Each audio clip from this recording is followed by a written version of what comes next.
अगर तुम ये सुन रहे हो तो एक छोटा सा काम करो, अपने कानों में हेडफोन लगा लो, क्योंकि जो तुम सुनने वाले हो वो सिर्फ एक कहानी नहीं है, ये वो सच है जो हर इंसान से जुड़ा हुआ है।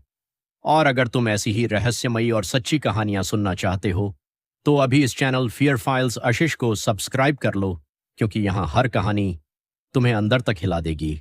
अब अपनी आंखें बंद करो और गहरी सांस लो और कल्पना करो कि तुम्हारी सांसें अब रुक चुकी हैं। तुम्हारा शरीर अब बिल्कुल शांत है, लेकिन तुम अभी भी सब कुछ देख पा रहे हो।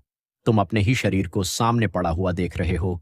तुम्हारे अपने लोग तुम्हारे आसपास खड़े हैं, कोई रो रहा है, कोई चुप है, लेकिन तुम चाहकर भी उन्हें बता नहीं पा रहे कि तुम यहीं हो। गरुड़ पुराण के अनुसार मृत्यु अंत नहीं है, बल्कि एक शुरुआत है।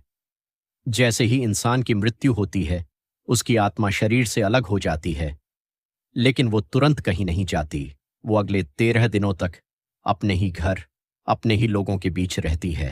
पहले दिन आत्मा को कुछ समझ नहीं आता। उसे लगता है कि ये सब एक सपना है।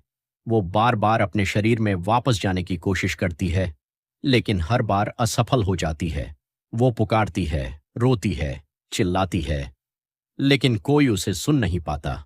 दूसरे और तीसरे दिन उसे धीरे धीरे एहसास होता है कि अब वो इस दुनिया का हिस्सा नहीं रही।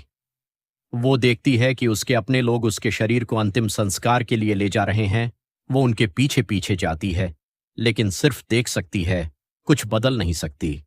जब उसका शरीर जलाया जाता है, उस पल आत्मा पूरी तरह टूट जाती है, क्योंकि वो अपने ही शरीर को राख बनते हुए देखती है और उसे समझ आ जाता है कि अब वापसी नामुमकिन है।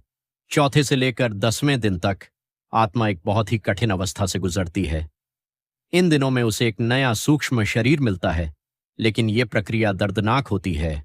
हर दिन उसे एक नई पीड़ा से गुजरना पड़ता है। इन दिनों में आत्मा को भूख और प्यास भी लगती है, लेकिन वो कुछ खा नहीं सकती, पी नहीं सकती। इसलिए हमारे यहाँ पिंडदान किया जाता है, ताकि आत्मा को थोड़ी राहत मिल सके। अगर ये कर्म सही तरीके से किए जाएं तो आत्मा को शांति मिलती है, लेकिन अगर न किए जाएं तो उसका कष्ट और बढ़ जाता है।